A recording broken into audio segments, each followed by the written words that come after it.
স্ত্রীদের কখনো বাপের বাড়ি নিয়ে গালি দিবা না, তাদের গালের মধ্যে কখনো চর দিবা না, খবরদার সাবধান।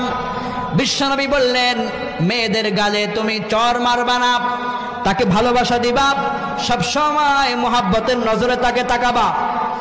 কতটা বছর সে তার বাপের বাড়িতে ছিল, তার বাপের বাড়িতে তার একটা আলাদা বালিশ ছিল, ঘুমাতো। 20টা বছর কাটিয়েছে, 20 বছর সে বাপের খেদমত পেয়েছে, 22 বছর খেদমত পেয়েছে।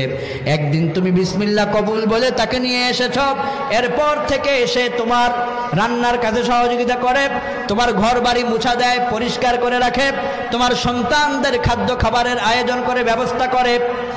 যে স্ত্রী রান্না করলে তুমি খাও, সেই স্ত্রীর গায়ে আঘাত করো, তোমার লজ্জা থাকা উচিত, ঠিক কিনা বলেন? যে স্ত্রী রান্না করে সেই স্ত্রীর গায়ে আঘাত দিয়ে পরবর্তী তার চোখের দিকে কিভাবে তাকাও? এজন্য বিশ্বনবী বললেন স্ত্রীরা হলো তোমাদের পোশাকের মতো, গায়ে তখন তাদের হাত দিবা না, তাদেরকে ভালোবাসার ছোঁয়া দিবা।